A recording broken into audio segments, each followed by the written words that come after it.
Hey everyone, this is Johnny and welcome to episode 107 of the Travel Like a Boss podcast. Today I'm with Aline Dahmen. How do you say Aline Dahmen. Aline Dahmen from where? From Germany. Very cool. And where are we now? Yeah, we're on a really nice place actually, on a small island in Thailand, Koh Lanta, and we're at the moment in Koh Hap. Yeah, the co-working space out here. Yeah, it's really nice. So, Aline? Don't worry at all. She is the founder of Nomad Soulmates.com. Yeah. Can you tell us briefly about that? Yeah, so it's a very young project actually that I'm working on. And we basically started out having a Facebook group, and it's all about dating digital nomads and long-term travelers, and actually everyone who's seeking this lifestyle. So, yeah, it started all 1 year ago when I attended the last DNX Global, which is a digital nomad meetup with 200, 300 people. And I was wondering why all these creators, makers, and really interesting people are single. And because I'm really into this topic, relationships, and how is the communication working between men and women, I thought like, yeah, no one is doing an online dating app, so I am doing it.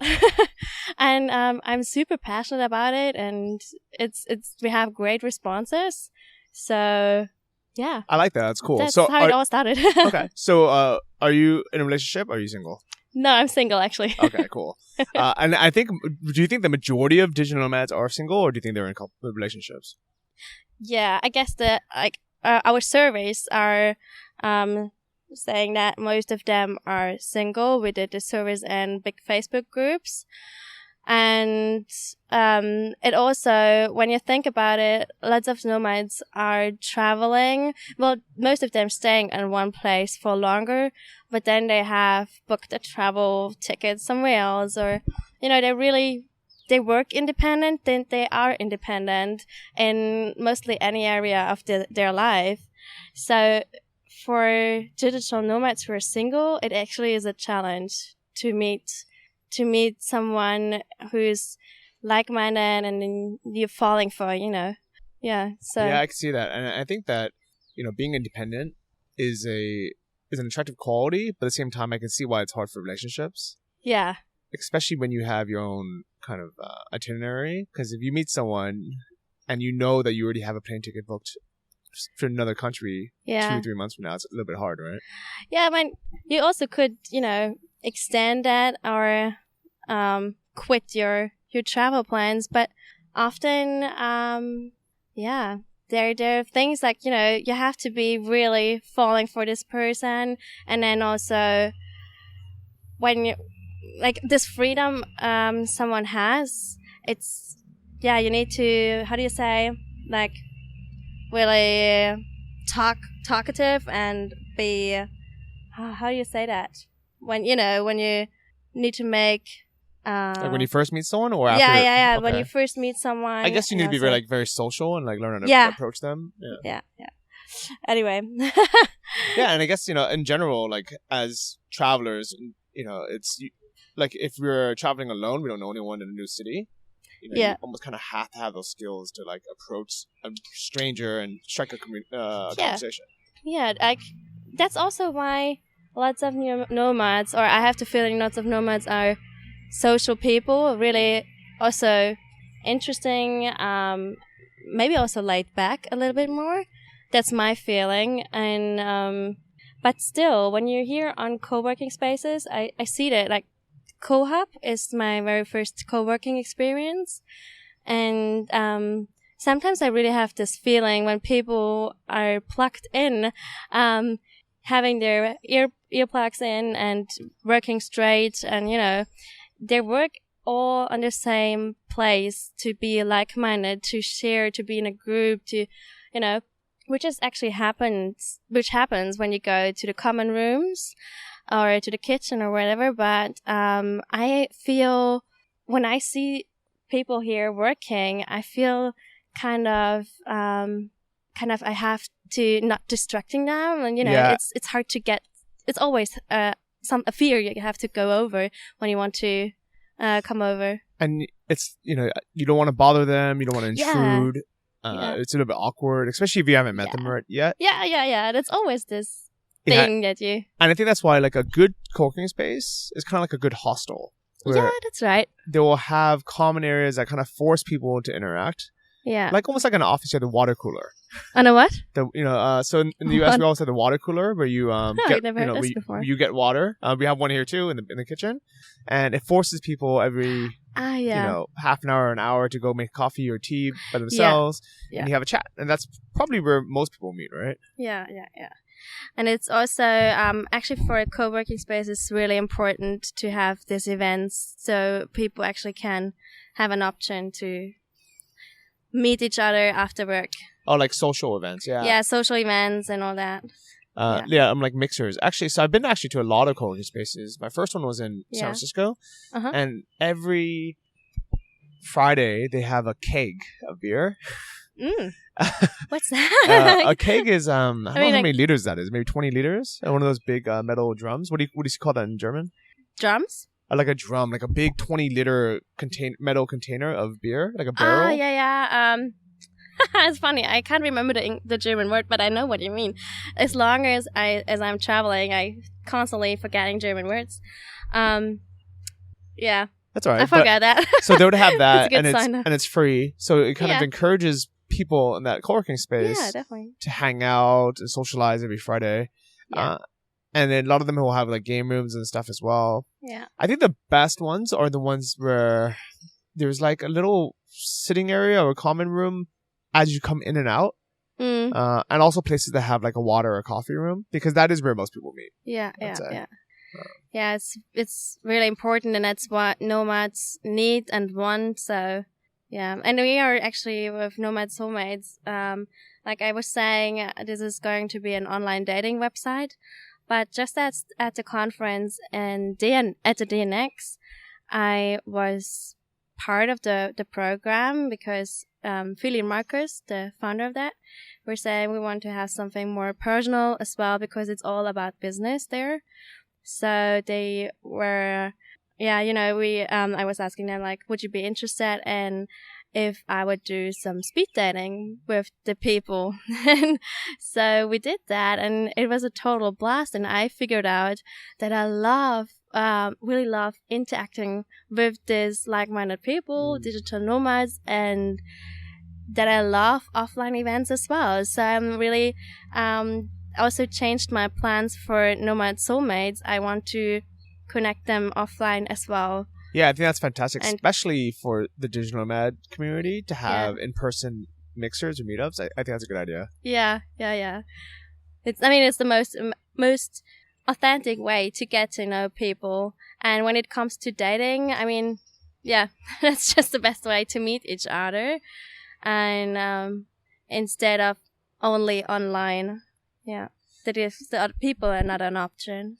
Yeah, and I think that there's another big reason why digital nomads are so bad at dating. And I think it's because we are always so focused on like work, and we love what we do so much that we don't even think about our social life until Saturday morning or until Friday night, where it's almost too late to plan a weekend or like ask someone on a date or to do an activity. It's like we wake up, on Saturday morning, we're like, oh, what should I do this weekend? I didn't even realize it's Saturday. Yeah, that happens to me all the time, actually. That I don't remember the days. And if I would not have a good planning with my calendar, which is quite full for a startup. So, yeah. But at the same time, what I do like about the scene, and what makes it a little bit easier to not necessarily date, but to hang out with, with a big group, is if you organize almost anything, people will come. Yeah. And it's always a big group. Like every time I say, hey, let's go to dinner tonight at, so-and-so place at so-and-so time. Yeah. It won't just be like the two people I invited. They will invite two people, and those will invite two people. And we pretty often, especially in Chiang Mai, where there's a lot of nomads. Oh, yeah. We'll have like 20 or 30 people show up. No way. For a random dinner on a Monday night. Oh, wow. I really want to check out Chiang Mai, but during the burning season, Yeah. But wow, that's quite a lot of people. Yeah, wow. and even here in Koh Lanta, I think last night, there's like 8 people that showed up. Yeah. Just to a random dinner, just because no one really has real responsibilities. Yeah. No one has a dog to go home and feed. Yeah. Most people are single. They don't have kids. They don't have like responsibilities. So they don't have. Yeah, that's if right. there's something going on, like people are pretty open to it. Yeah. Yeah. Absolutely. And I think. So what are the reasons you think why there's so many single nomads? The reason? Yeah, well, it's definitely this moving part. Absolutely. That what I think is, and then also, you need to, like, if there's another person in your life, that's my guess, who is this independent, and, you need to work as a team really, really well. Especially when you, there are definitely couples, who overcome these challenges a lot. And also when you're together 24/7, this could be a problem itself. Well, they say that like the ultimate relationship test is traveling together. Yeah, that's right. So imagine traveling together, working together, living together, eating together, it's a lot in the relationship. I mean, what I would find really, really important, but maybe that's just me, is to still have your own, maybe temporary friends, but, still having your own hobbies. Like, I met a couple, she's loving yoga, and he's doing, Thai, boxing. I don't know, yeah, Thai boxing or something. So they still do have their maybe also own routines. Yeah, I think that's very important. I think that is very important when you travel, or in general. But so I actually never talked about this publicly on my podcast, just because it was a bit personal. But it's been a while now. So me and Larissa, my ex-girlfriend now, we met while traveling. I was a digital nomad. She was teaching English. And we dated for a bit over 2 years. She was my soulmate. She was my first love. So we hit it off, and we ended up helping her together. We built a dropshipping store. So that replaced her teaching salary. And then all of a sudden she was able to quit her English teaching job. And we just started traveling around the world like digital nomads. We went down to the islands. We went to Borneo to see animals. We went to South Africa. We went all these cool places. Oh, yeah. Great adventures, probably, yeah. But we were also together 24 hours a day. We lived together. We went to the same co-working space. She was my gym partner, too. How was that? And, in the beginning, I loved it, to be honest, because she was also my best friend. Yeah. But it was so hard on our relationship because we were literally together 24 hours a day. Yeah. All of our friends were like both our friends, and I think that added a lot of stress to our relationship. Yeah, lots of pressure as well. Yeah, I can imagine. Yeah, and I think if we were to do it all over again, even though I enjoyed working out with her, I would have gym time be completed myself. Yeah. Maybe we'd either go to different co-working spaces or at least sit in different sides of the room. We used to sit next to each other, which is bad. Yeah. And it would have been nice, to have separate friends as well. Yeah. And I think these are important lessons that we could have learned, and maybe it would have helped our relationship. Yeah. Well, it's good that you're, reflecting this, and there's like improving for the future. Yeah. But it also can be a lesson for lots of digital nomads who are still single, And I also, when it comes to dating, a lot of digital nomads use Tinder. Tinder is, I always think that you really need to be lucky to actually find your soulmate on Tinder. And that is actually, But what I think about Tinder is still that you meet lots of people from all over the world if you want. And it can be interesting, but for digital nomads, that's actually what our surveys were saying. They really seek for, also the man, that was surprising. They really seek for a soulmate, a partner, who's like-minded. And even though a lot of travelers do use Tinder, to meet other travelers, to hang out, not necessarily just to hook up. Yeah, absolutely. I think that there's a big majority of people that say that, but they still just use Tinder to hook up. Yeah, that's right. Yeah. So I've tried Tinder ever since I've been single. So I've been single now officially for about 6 months. Yeah. But we've been off and on for it's over a year now. So I've been single for a long time, a lot longer than people realize, and it's because we were still trying to work things out for the last half a year or so. Yeah. And we were like flying back and forth, trying to make it work, and I didn't want to talk about it because it was it hurt. It took me a long time to get over. For sure. But I'm happy to say that we are still friends. We're still running the store together. So I actually talk to Larissa all the time. No, that is great. I think that is really nice. Yeah, and I still love her. Yeah. But she's moved on. I'm moving on. Yeah. So I'm happy that your app is out. Oh yeah. Yeah. Great. But I would say though that not just with Tinder, but I think I realized in life, to find your soulmate, I honestly think that there are more than one. There's more than one. Yeah, I really think that. Of course. But I also think that you have to kiss a lot of frogs to find your princess or your prince. It's good saying. Yeah, for sure.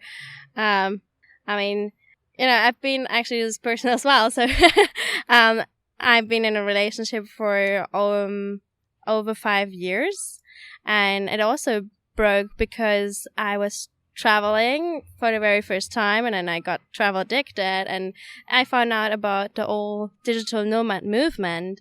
And then my ex-boyfriend, he's a lawyer, and in Germany they also they need to be present, and he also has a very different mindset of a very different mindset in general. So this is also very interesting how traveling, meeting people, and all these experiences are changing your needs. And actually, to me, it completely changed my whole mindset. And now I never thought I'm going to be a business owner, actually creator of a business. Never, really, never, ever. And now I do enjoy it a lot. I don't have any income yet, but I do enjoy that. And there's no option for a different lifestyle at the moment. So would you date a guy that doesn't have a passport? So yeah. Exactly. Sorry. So a big part of me thinks that one day I want to move back to the US, move to some small town, maybe somewhere in Texas, meet a nice girl that doesn't necessarily want to travel the world, and just settle down there. Yeah. But at the same time, I'm so afraid that I'm going to be bored. Because even when I go home for 2 or 3 months, I get the travel bug. That travel addiction really is real. Yeah. And I think if any of you listening hasn't been bitten yet, it's a real thing where like after 2 or 3 months, you're like, I know my life here is good, but I want to move on. I feel like I need to explore, and I need to see more. I need to do more things. Yeah, same happened. I totally agree. Same happened to me. I started traveling right after school.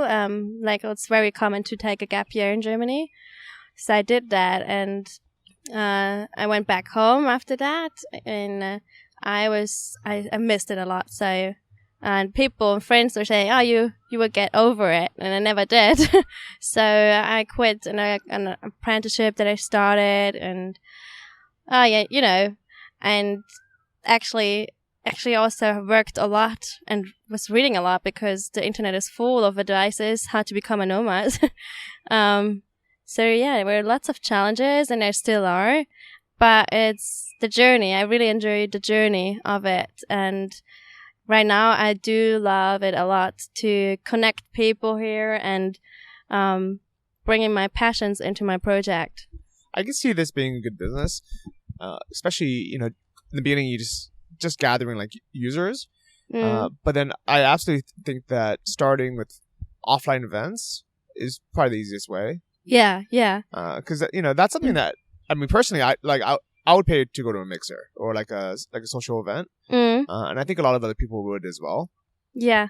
And then, I could definitely see like there's a lot of people, especially the guys who are like more developers, and less, like not necessarily people that are super outgoing, Yeah. I can 100% see them, wanting to meet someone online that has the same, goals and eggs with them. Yeah, for sure. I experienced this as well. But what was also very a nice learning, like not calling this, actually mixer is a good saying because I called it speed dating. That was one of my first offline events. And that actually, I think that was a turn off for many guys because it's such a formal thing. And actually, I do hate this word dating. I do hate it as well. And because it sounds like you're going to an interview. And it feels like an interview. Very unpersonal. So that's my big learning for the next hangout. The name, I'm going to sell that different to I like people. It. Or even if you just called it speed networking. Yeah, speed networking. Actually, we do have a speed networking this Tuesday at the beach here in Koh Lanta. We're having a speed networking event on the beach. Yeah. Okay, I'll go to that. Yeah, you're in. Awesome. Yeah, no, we do have that on Tuesday, and I'm really looking forward to it and see how this goes because Dinix was a blast, and also the women. That's something I didn't expect it as well. I thought they were more shy, but they came up right after it and with, this really shiny eyes. And we're saying, Aline, what you're doing right now is great. And thanks for organizing. And that was the most, this filled me up with so much energy and was really fulfilling feeling. I like that. Yeah, I do. I think I've noticed that digital nomad girls or women, they are a lot more like strong about like and what's the word for like self-motivating. Yeah. How does this actually, there's a hot topic on this. Does this turn off guys or not? I think we love it. A strong woman who is self-employed or independent. It's all this. So I can't speak for everyone, but I think most guys, we like it, but we get caught off guard. So we actually get a little bit like not maybe defensive, or we're just shocked. It's almost like catching a deer with the headlights. Yeah. Because in majority of the time, most men are the ones used to approaching a woman. Yeah. Especially after a few drinks. So if a woman approaches us, we're a little bit caught off guard because we're just not used to it. Yeah. So even if we like it, often we're just like we don't know what to say, we don't know what to do. It's just like a little bit weird, Yeah. But not in a bad way. It's almost like, and then afterwards we always regret it. We're like, oh man, I should have just said, hey, let's have dinner or something. Actually, that's funny because lots of women, I guess maybe women know somehow, but we don't really realize because the man is the strong gender, that's for us, it's the strong gender and he has to come up to us and, but I think what women often don't realize is that men are actually shy and really when they want to talk to someone, don't know what to say if they really want to talk to her. And actually Max, a good friend, and he was doing the masterminds at the Next, he was saying this is actually a great, like this speed dating is actually a great task for guys, how to start to talk to her, and like just a very fun way to he was saying learn it. Yeah. I like it. So before I ever started traveling, maybe I think it was that it's been 10 years ago now, so it's a long time ago. Oh yeah. That's when the big pickup scene was popular. So I spent like 2 years in LA going out on the week, to bars every weekend, like learning how to go up to women at the pickup line or like a way to open the conversation. Yeah. And that has absolutely helped me with traveling now. Because now, even talking to guys, it's like I'm in a new place. I don't know anyone. it's a little bit awkward because I know that we have a lot in common because we're all at a co-working space. We're probably all, definitely we're all traveling. Yeah. We're, all digital nomads. So I know that if one of us started the conversation, we would probably have a lot in common. We'd probably become good friends. Yeah. But who's going to be that one to start the conversation? Yeah. That's always this. Yeah. Overcoming your fears. Exactly. So I think I'm very actually happy that I spent those 2 years. At first I thought it was a waste, because I don't use any pickup lines anymore, especially with guys. But I think just the fact that like you're forced to go into uncomfortable situations and talk to strangers, I think that's a life skill that everybody should learn. Yeah, absolutely. I actually learned it while traveling. When I was a backpacker, not a digital nomad, and if you want to say that, I actually didn't know any English. Like, I did know, but I was really bad. So I never really realized that speaking English and coming up to people is one of my passions.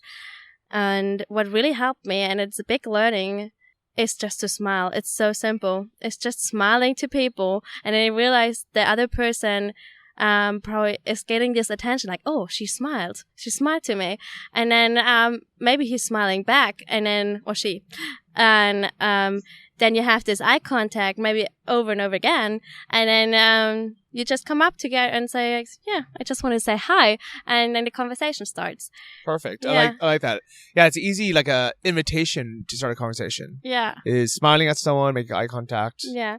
And what helped me with locals, like, because lots of people are having these difficulties being the person who's, the tourist. And as nomads, we want to live on places and don't want to be tourists, really. So it also really helps to ask for the other name, like, what's your name? Like, are you here often? Or, like, these questions. Well, just in questions like in general, like, hey, like, is there anything good to eat around here? Yeah, especially because we're travelers. Just asking waiters, like, do you know a cool spot to go around here? Or and then you start talking. Yeah, I think it's nice as travelers. You always have an excuse, and there's always something that you genuinely want to know. Like, so I always tell people, I said, don't ask questions just to ask a question. Yeah. But at the same time, even if it's something that you can Google yourself, or you can look up, or you can maybe figure out yourself, just ask somebody, because maybe you're going to get a better tip. Yeah. And if nothing else, you're going to start a conversation. Definitely. That's such a good thing for probably in any area of your life. Ask people for advice, and because this is really bringing you forward, I guess.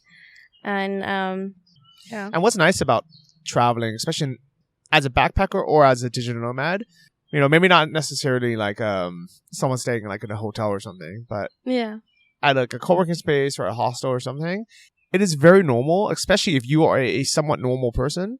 Yeah. If you don't smell bad, you have like decent hygiene. Yeah. And you're not a creep. If you can just go up to people and say, hey, how you doing?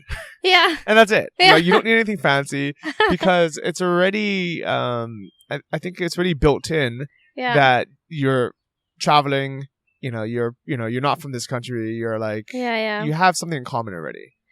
Absolutely. But then there's again this, lots of people say, oh, I repeat my story all over again and again and again. That is very true. That's like, I'm not a nomad for a long time. I actually just started. But as a backpacker, still, they were all the same conversations, which is sometimes annoying. Where are you going? Yeah. Where are you going next? Exactly. How long are you traveling for? And I wanted to, with Nomad Soulmates especially, and this events that I'm creating, I always try to give people directions to ask the interesting questions. For example, one of my favorites is, what is the number one thing that is making you feel alive, for example? Or if you could go for dinner right now with a person you could choose, who would it be? And like these questions you probably won't get asked on the very first date. Yeah, I like it. Yeah. But it really tells you a lot about this other person, and the sooner you know, the better, maybe. But and all this stuff like where you're from, and this comes and just while the conversation is going. But it would be interesting to actually just trying it out for a date, or just, it doesn't have to be a date, but just to get to know someone in one way. So Larissa and I actually created 2 Udemy courses. One was called Small Talk. Oh, yeah. On how to approach people and begin conversations. And the second was called Relationship Ready. How to prepare yourself to attract and be ready for a relationship. Yeah. So I'll have a link to those in the show notes, but just give people some of the tips from there. One is, people hate rapid fire machine gun questions of or the same old boring questions. It is so boring. Yeah. So one of the things that we teach is if you ask a question, don't just move on to the next question. Yeah. And it seems so logical, but nobody does this, is talk more about whatever answer they gave you. Yeah, like giving some value back, right? Exactly. So giving a little bit more value in this conversation, yeah. Yeah, and I mean, so for example, so where in Germany are you from? From Germany? That would be my question, my answer. But I actually could. But where in Germany? Like, where in Germany are you from? What city? From the very south, actually. Okay, cool. Notice to Switzerland. So is the south really different? Like, people from the south, are they really different from the people from the north or other parts of Germany? Yes, I guess so. Yeah. How so? Well, I guess the people from the south are more. They are they save a lot of money, and they have they're maybe a little bit selfish a little bit, or I always, when I go to the north, I always have this feeling they are more friendly than the people in the south, and this is kind of a cliche as well. Oh, that's cool. But yeah, so for your personality, because you seem very friendly, do you feel like you would fit in more, or you should have been born in the north? No, I'm happy where I was born, but I think it's, again, the traveling part that made me so sociable, and it's really, and meeting people from all over the world is really forming my personality. Yeah, I like it. And actually, I feel kind of the same way, because I grew up in San Francisco. Yeah. And people there are overall very friendly. Yeah. Very open-minded, but the more I travel, the more I sometimes realize, it's like, you know what, maybe I just happen to be born in San Francisco, but maybe there's like another place that I really belong. Yeah, you know? yeah. Like, is there another place in the world that you feel like you really fit in? Oh, you got this DNA in it. Like, just travel. How do you say that? The travel DNA. Yeah. But for me, yes, it was the same thing. When I actually no, not really. When I was finishing school, I never really thought about doing a gap year. But then friends of mine did it, and I didn't really knew what to do, basically. So, and I had no money as well. So I was working for half a year, and my goal was going to New Zealand for a year. And that New Zealand completely changed everything. That's when I got travel addicted. I like it. Yeah. You see that now we're starting this conversation just because you were asking me this. Yeah, that's great. So when people, when you guys are traveling or at home and you want to meet someone, instead of asking them Tim Ferriss style questions like, what are the 5 books that you like? What is the most inspirational person? What is just riff. And here's a crazy thing. This is like the number one secret that I've learned. Yeah, tell us. When you go on your first date or when you meet someone for the first time, the less you know about them after that first date, the more you actually are looking forward to the second date. Oh, interesting. Is this actually was this Udemy course for men or for women, or for both? Yeah, and it was great because it was like one of the first courses that it's first off a couple, even though we're now separate, but it was, you get the male and the female point of view. Yeah, and we don't always agree. Sometimes we're like in the course, we'll give both sides of it. Yeah, and then so it's one of those, it's a very rare circumstance, because especially dating courses, it's always either the men saying, this is what you got to do this, or you have women saying, this is what men should do, or this is what women should do. Yeah. And with our course, it was one of the first ones where it's like you almost kind of find the middle point of what both sides actually want. Yeah. That's great. Actually, I want to check this out as well. Yeah, cool. It sounds interesting. So what I realized from that is when you go on a date with someone, you almost feel like you should get to know them as much as possible on that first date. So you want to know everything about them. But afterwards, it's almost like no matter how interesting they are or whatever it is, it's not like you guys you're gonna be like, oh, okay, he answered 100 questions correctly. Now we're gonna go on the second date. Check. Yeah, and it's like it's almost kind of like, okay, well, I'm done with this. Let me move on to the next person. Yeah. But like when you go on a date with someone and all of a sudden you realize 5 hours had passed. Yeah. And what have you actually talked about? What have you actually done? You're like, wow, like that was so cool. Let's do this again. Yeah, that's right. And I always found it more interesting actually to do, when you're on also on your very first date, for example, actually doing something. For example, I don't know, go bowling or something. Like it's always, including a game is so much more fun and a nicer atmosphere instead of going for dinner. So, which is super. You should never go for dinner on a very first date, I guess. Anyway, 100% agree with that.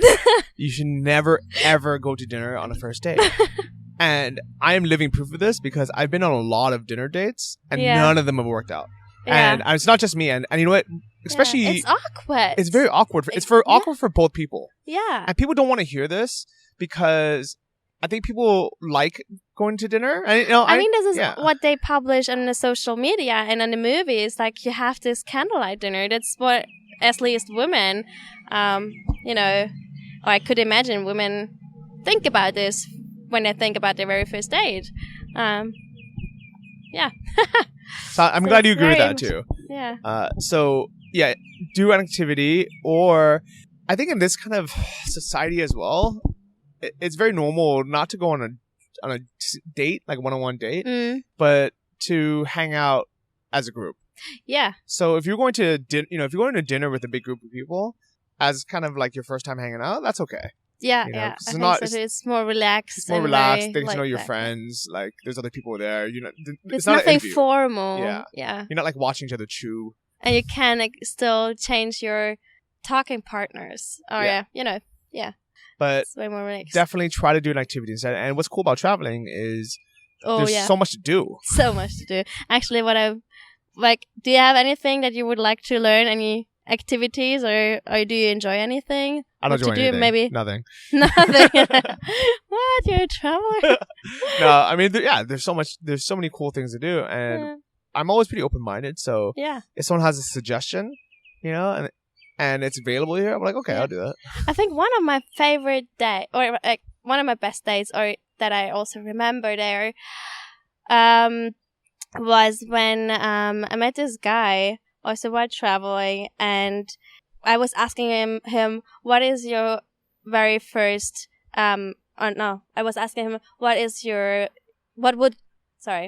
would your best day would look like, and then he was saying, I really don't know how to answer this question, and like, what would be my favorite day look like, And then after this, we had some missions, like finding a coconut getting a coconut from a tree, or, having these little missions, which were activities while we were traveling. And that's really connected. And after this day, we were saying, wow, that was actually perfect. That was a perfect day. And then we had another perfect day and another perfect day, because this was, all these activities we had and missions we wanted to complete were kind of a game we did. That's cool. Who thought of the different activities? Yeah. Sorry? Who thought of the different activities? Him. Okay. Like who thought about all this? Did you guys write down activities? No. We were not writing them down. It was just a mood thing. Having a little breakfast walk, a walk before breakfast, or getting coconut, or doing some river. How do you say that? tubing on a river and things like that, like really chilled and relaxed. But we were on missions, and that was so much fun. Do you want to know another secret from the course? Yes, please. I love secrets. The more different, like, they call them venues or like activities or places that you go in a single outing or on a single date, the more you feel like you get to know somebody. So let's say you spend the entire date in one place, in one bar. You only feel like you got to know them so much. But if you went to like 4 different bars with this person, and then you went to have some food somewhere, and then you walked on the river, even though you still spent the same amount of time with them, you feel like you got to know them a lot more. Do you know why this? How this comes from? It's psychological because the first time, especially let's say it's not even a date. Let's just say you just met someone. Let's say you met a guy at a bar. And you met him there, and even though you had a great time, he's still the guy you met at a bar. That's right. Right? Yeah, but that's true. If after, let's say, half an hour or an hour, he said, hey, let's go check out this other bar. And you're like, okay. At the second bar, he is no longer a guy you met at that bar. Yeah, that's right. Sure. He's the guy you went with to that bar. Yeah. And then, and then in our brains, like the more different places you go, the more like you share experiences, you share like, different adventures, different scenery. And it just connects you so much more. And also, I mean, it's a good sign when you go to a bar and then you both agree to go somewhere else together. I mean, this is a really good sign to actually, having great conversations and actually getting along really well. That's the third secret. Yeah. Is by you asking, hey, would you like to go to another bar? It gives that person an excuse or a reason to end the conversation and the date. Yeah. It gives them an out where they can very politely say, oh, actually I need to go home now, or oh, it's getting late. But if you never give them the option to leave, and you just kind of sat there and you just keep talking, they almost kind of feel like they have to stay even if they're not like really enjoying the conversation or the date anymore. They're just like, oh, it's not bad, so let me just I'm not going to be the one to say, hey, I need to go home. So that's actually another big secret is the more opportunities you give someone to leave and or say no, the better, the more connected you are in a relationship. I think this is also has probably to do. I love reading this stuff between the communication between men and women, and actually, for example, like women think a lot about they have a great this scenario when you have a great date with someone, and then maybe have a second one, but then the man is turning away, like he's not talking to her anymore. And lots of women, but it's really actually a misunderstanding in communication, because lots of women think, whoa, what have I done? Because we had such an amazing time. Why is he turning around and shows me his cold shoulder?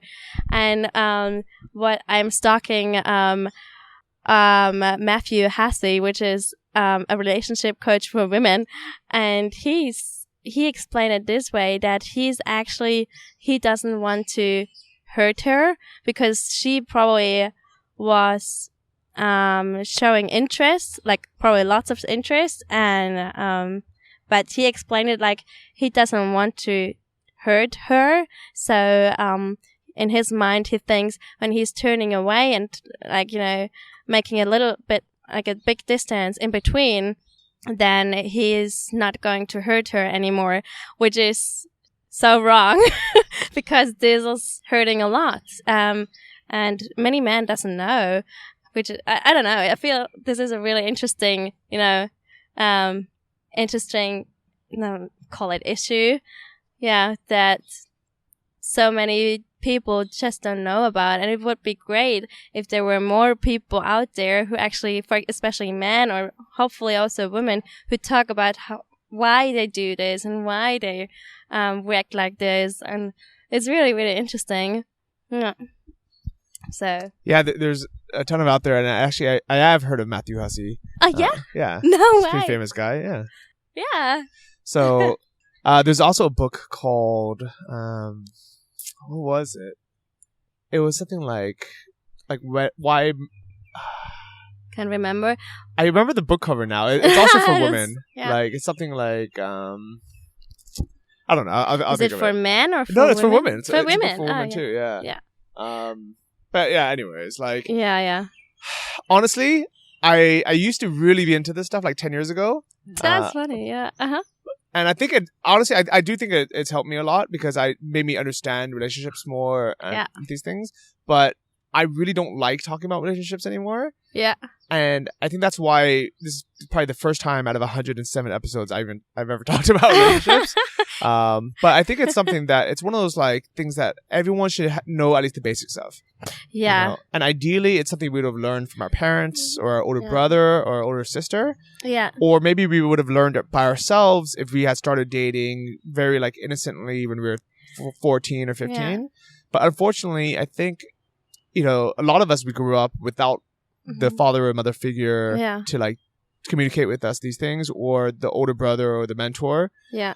So we had to kind of figure out these things on our own.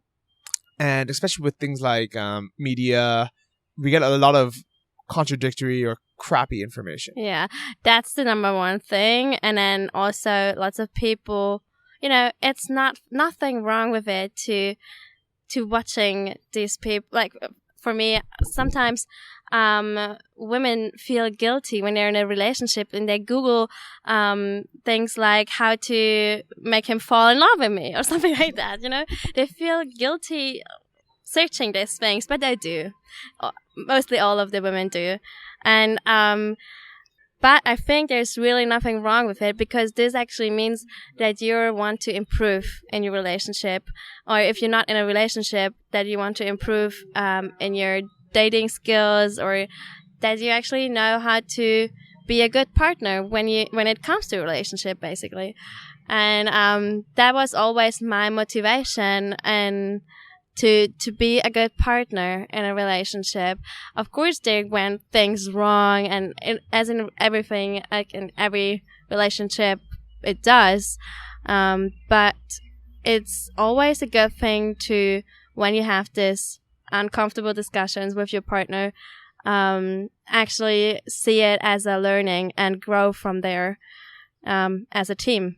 Yeah, I definitely think so. And so before we start talking about relationships, I think there's two parts. The first is when you're single and you want to meet someone or you start dating. And the second part is relationships once you're already in one. And they are so different. They're completely different. Yeah. You know? And it's almost kind of crazy that a lot of things that attract people to the opposite sex when you're single are things that you end up hating in a relationship. For example? Like overconfidence, or like, you know, like...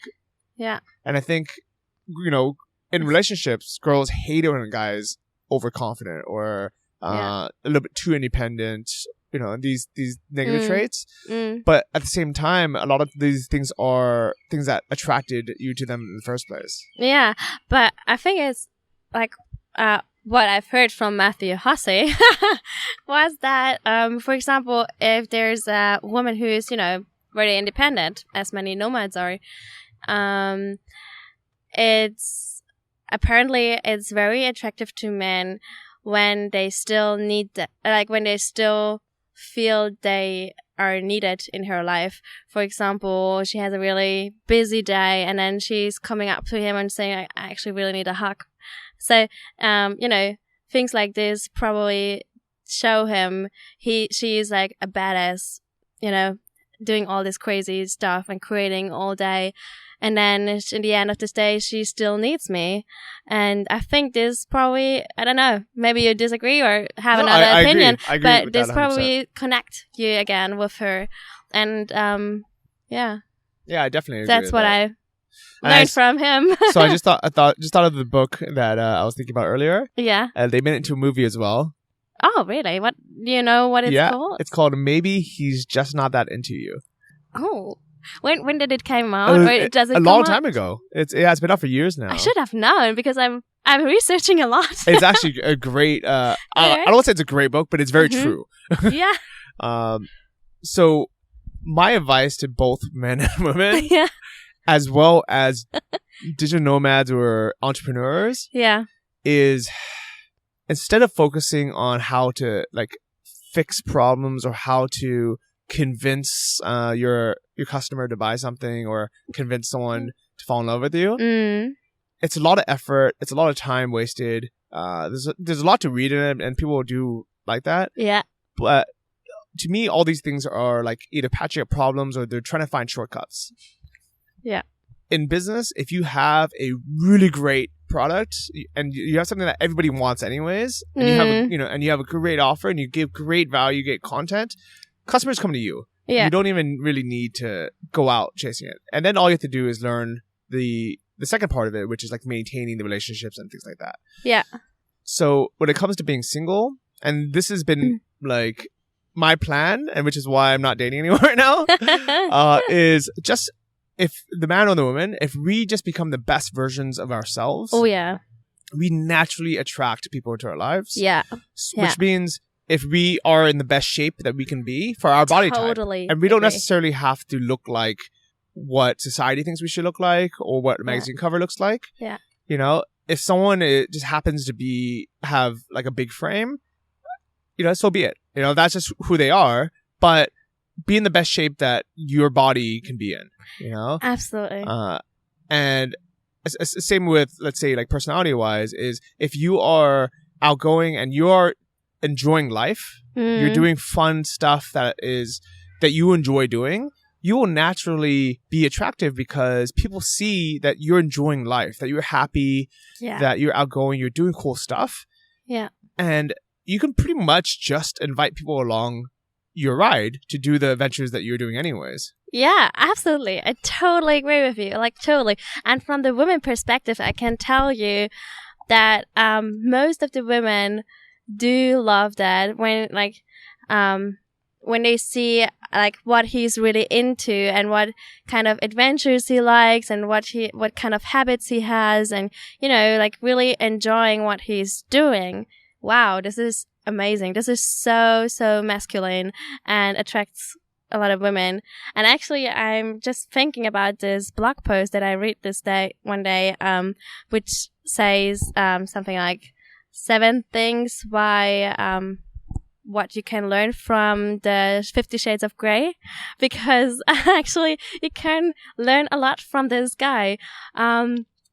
Because, for example, if a guy really knows what he wants in his life, in any area, actually, this really attracts women because he shows what he's attracted to, and he shows what is important for him, and what it basically not many women think about is really, but it's a feeling.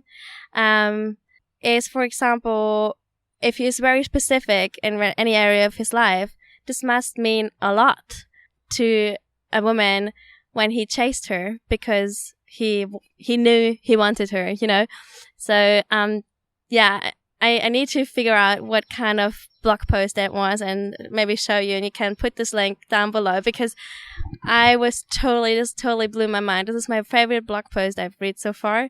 And, it actually shows a lot about, like, also teaches a lot of men why so many, like, millions of women were buying this book and were attracted to this one single man, which is crazy. What's funny is you would think that by having these very specific, like, niche wants, that you're gonna turn off a lot of potential dates because you're like no, like, most women don't want to be tied up, right? Yeah. Or no, most women don't want XYZ.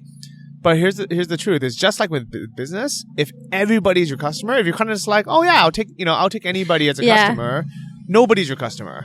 Yeah. But when you are very specific on who your ideal customer is, even though you might turn off a lot of people who are like, no, that's not me. Yeah. There's so many people in this world. Yeah. And how many do you need? Yeah, that's so true. And it's funny. It's like actually nomads are the best really know about selling and how to be authentic and, selling their project or product. It's funny though that so many of them are single still. It's really really interesting, and like it's a complex. To me, it feels like really complex, and you can overthink it as well. But it's a really really interesting field because there's so many misunderstandings and just also very different energy levels. Like I guess women do work a lot way different than men do.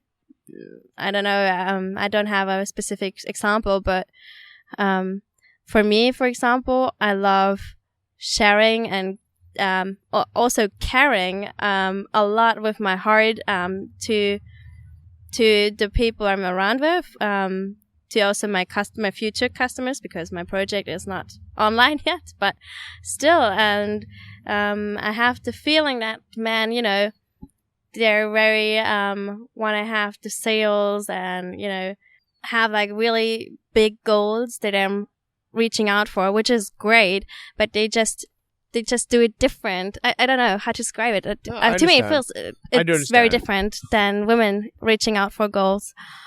So one thing that everyone can do, if you guys are single, here is some advice that someone gave me. That was probably the best thing I ever did for my dating life. And it's to physically take a piece of paper and write down a list of must-haves in your ideal partner. Okay. Nice to haves and must not haves. Yeah. So must not haves can be something like a smoker, or or whatever it is. It's things that are just like completely off limits. Or maybe for you, and maybe that's maybe you don't care as much about health. So then maybe that's on nice to have is like it'd be nice if they weren't a smoker, but you don't really care. You know? Yeah. But ever since like writing down this list, it actually really made it really clear to me who my ideal partner is. So whenever I meet someone and I decide if I want to go on a date with them or not, or especially after the first date when you kind of get to know them a bit more, you can kind of mentally see like where they fit on this map. Yeah. And you're like, do they have more must-have qualities, or do they just have the nice-to-have qualities? Yeah. Oh, sorry, was this a question? No. Yeah. Okay. Yeah. No, I totally agree. Actually, never did this kind of list, but then again, when you meet someone and it feels like he has the same goal, or not the same goals necessarily, but the same mindset and vision as you, and you maybe have some dreams that you would like to fulfill, and definitely this is checking a lot of check boxes. Yeah. And my last piece of advice is for people who are already in a relationship to take you can read the book or you can just take the quiz. It's called the 5 Love Languages. The 5 Love Languages. Have you heard of this? No. It's fantastic. And the reason why it's good is because after you find out what they are, you'll realize that a lot of the things that you may be doing for your partner, or they don't really care about, and the things that they do care about, you don't do. Oh, so that's right. This is the cause of a lot of conflicts. Yeah. All right. So I'll have a link to the quiz so you guys can do it yourselves. But time to just go over the 5 in very brief. One is, so it's the things that what are your love languages, as in what are the things that matter to you, that make you happy or make you feel loved, right? So one is words of praise. So that could be your partner giving you a compliment, or words of affirmation. So, or even just them telling you that they love you. Yeah. Another one is tokens of appreciation. So it could be like gifts and things like that. So like, let's say someone comes back from a trip. Did they buy you a souvenir or a gift? Or did they go out and buy you something like nice for your birthday? All right. Yeah. The third would be acts of service. So these are things that people do for you. So maybe they like ironed your shirt for you because they know you had a meeting the next day. or they washed your car for you, or they like changed the oil on your motorbike or in your car because they knew that it needed to be done. Yeah.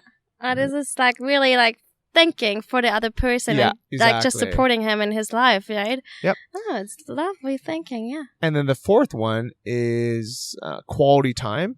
Yeah. Are they like making a lot of time for you? And also the time that they spend with you, are they really present with you? Are they, is it like really like quality time, like a good alone time? Yeah, I totally see what you mean. Like, and I'm not sure if men are aware of it, but women have this really, really fine sensors. They know very quick if he is present or not. Very quick, and this turns off, of course. And the last one is physical touch. Yeah. So it could be how physically, like do they hold your hand? Do they hug you?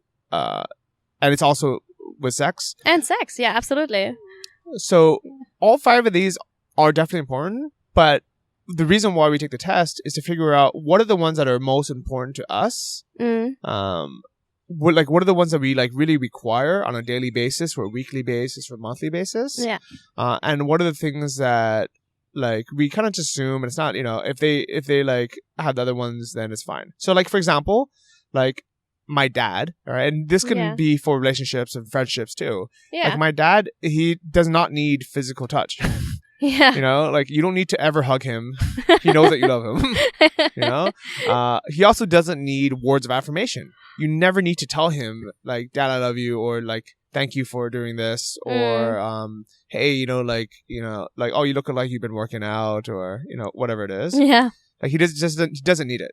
Yeah. But what would be important to him would be things like, I think if I was going to guess, I never really thought about this, but if I was going to guess, I think for him, the one thing that his top love language would be acts of service.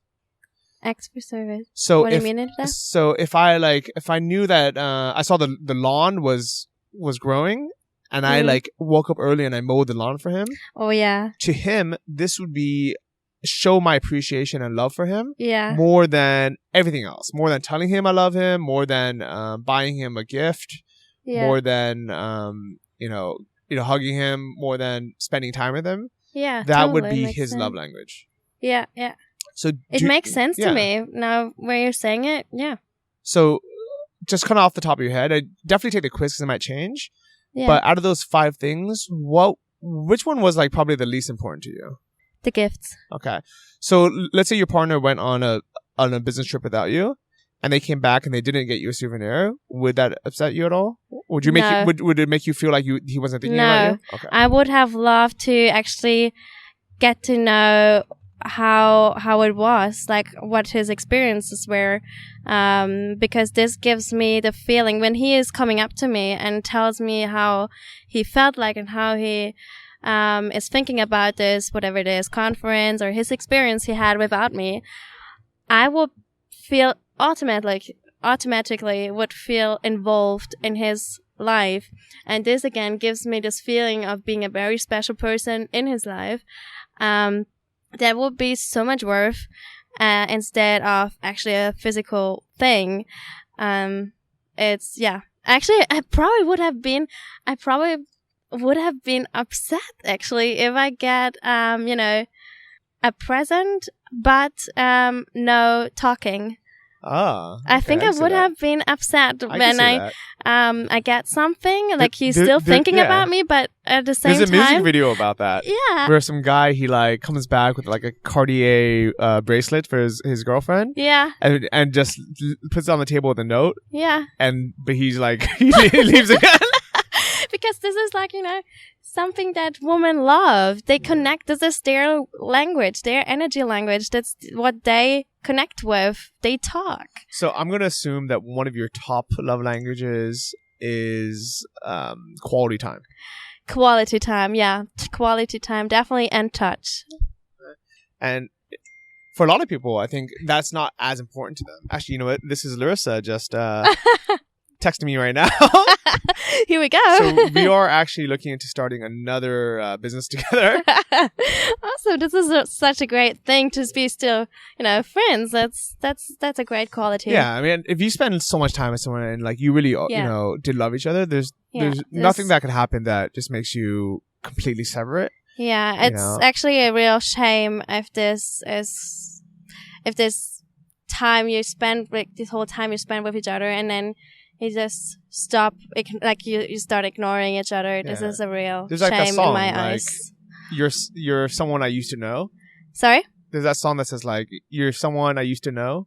Yeah, that happens basically to me, and I think this is a real shame but I think this is also because we have really different mindsets now. I'm living a really different life and it's all okay how it is. I'm a really happy person now, but I think because I still, as you say, I still love him in a way, and now as a friend, and I think this is a real shame to not knowing what his opinion would be about my project at the moment. For example, I would love to know what he's thinking about it, but this distance we have, that's just very different now.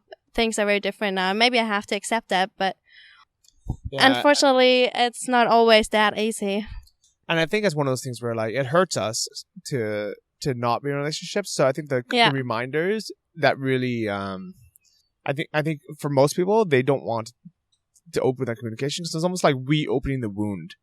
Yeah, it is a wound, and it is a big and deep wound. I am so happy that me and Larissa are on good terms because Facebook is a a-hole for like having the memories. How do people ever? This was like you and like 3 years ago. Yeah, and you guys were happy on the beach kissing. Like, what is Facebook thinking? Like, how many people are so pissed off? There's no way to turn them off either. True. Oh man, actually, yeah, you're so right. It's so crazy. Yeah. But I hope that every single person listening to this, they find their soulmates. But I honestly 100% believe that everybody should work on themselves first. Yeah, before they run into something. And I promise you, like, your soulmates will come. Yeah. And if not, like, I'm doing my best to help you guys. Yeah. So if they want to check out your site, where can they go? nomadsoulmates.com. Okay. And the Facebook group, is that open right now? Yeah. It's also started all with the Facebook group. So we will find a huge community. I think 1,600 people we are right now. And it's growing every day. You find it under Nomad Soulmates again. And it's a private group, so just apply for it. Okay. Don't have some weird photo. Make sure you have an actual profile photo. Make sure you actually use your real name and not some weird made up name. That will be helpful. Very good. Yeah. And if you guys want to learn more about how to talk to anyone and small talk, check out me and Larissa's course. I'll have a link to it here on episode 107 of the show notes. And if you are ready to attract a relationship and get yourself ready for a relationship, you can check out Relationship Ready, which is our other course. Any last words or advice to people? Actually, I could talk about this topic for hours and hours. But when it comes to dating people, I mean, it all starts with being friends, and that's why I'm calling it soulmates as well, because I think you should be very open-minded and just go with the flow, enjoy yourself, enjoy the journey. And I think everything else is coming. Everything else is coming. I like it. Very cool. If someone wants to get in touch with you, what's the best way? Do you hang out on social media anywhere? Yeah, Facebook is actually the best way to reach out to me. For me, Aline Dahmen. Or just email me with Aline at nomadsoulmates.com. Okay. And since nobody can spell that, I'll put that in the show notes. Yeah, exactly. This is 107. So, Elena, thank you so much for being on the show. Thank you. And everybody, good luck. Happy dating out there. And I'll see you all there next week. Bye-bye. Bye. Thank you for listening to the Travel Like a Boss podcast. If you want to hear more, including the bonus, How to Choose the Perfect Niche episode, join our mailing list at travellikeabosspodcast.com. See you next week, and remember, if you want to travel like a boss, you need to be your own boss. So start your online business today and start living the lifestyle you've always dreamed of.